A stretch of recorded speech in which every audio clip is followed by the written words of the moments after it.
Chapter 15. The sixth planet was 10 times bigger than the last. It was inhabited by an old gentleman who wrote enormous books.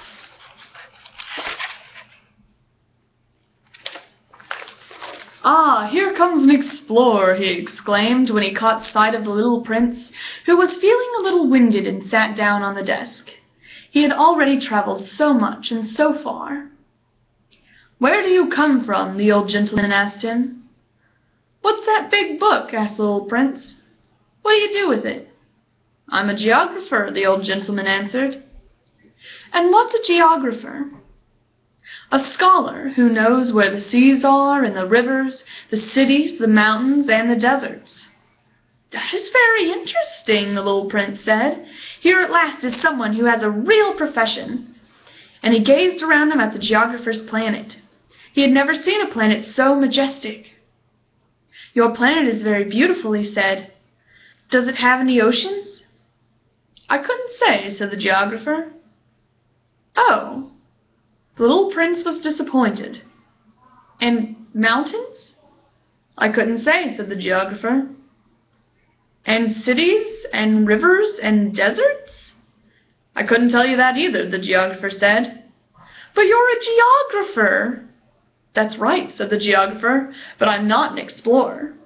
There's not one explorer on my planet. A geographer doesn't go out to describe cities, rivers, mountains, seas, oceans, and deserts. A geographer is too important to go wandering about. He never leaves his study, but he receives the explorers there. He questions them, and he writes down what they remember. And if the memories of one of the explorers seems interesting to him, then the geographer conducts an inquiry into that explorer's moral character." "Why is that?" "Because an explorer who told lies would cause disasters in the geography books, as would an explorer who drank too much." "Why is that?" the little prince asked again. "Because drunkards see double, and the geographers would write down 2 mountains where there was only 1. "I know someone," said the little prince, "who would be a bad explorer." "Possibly. Well, when the explorer's moral character seems to be a good one, an investigation is made into his discovery." "By going to see it?" "No, that would be too complicated. But the explorer is required to furnish proofs. For instance, if he claims to have discovered a large mountain, he is required to bring back large stones from it." The geographer suddenly grew excited. "But you come from far away. You're an explorer.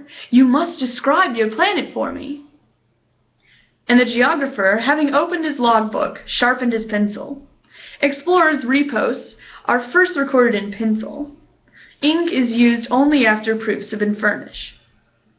"Well," said the geographer expectantly. "Oh, where I live," said the little prince, "is not very interesting. It's so small. I have 3 volcanoes, 2 active and 1 extinct. But you never know." "You never know," said the geographer. "I also have a flower." "We don't record flowers," the geographer said. "Why not? It's the prettiest thing." "Because flowers are ephemeral." "What does ephemeral mean?" "Geography," said the geographer, "are the finest books of all. They never go out of fashion. It is extremely rare for a mountain to change position.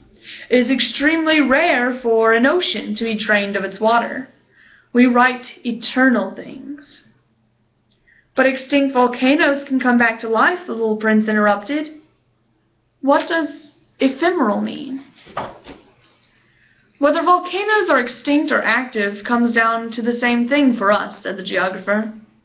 "For us what counts is the mountain. That doesn't change." "But what does ephemeral mean?" repeated the little prince, who had never in all his life let go of a question once he asked it. "It means which is threatened by imminent disappearance." "Is my flower threatened by imminent disappearance?" "Of course."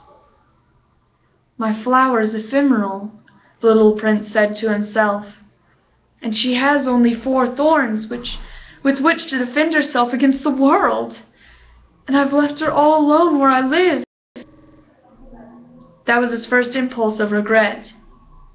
But he plucked up his courage again. "Where would you advise me to visit?" he asked.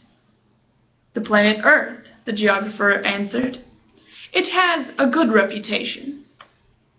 And the little prince went on his way, thinking about his flower.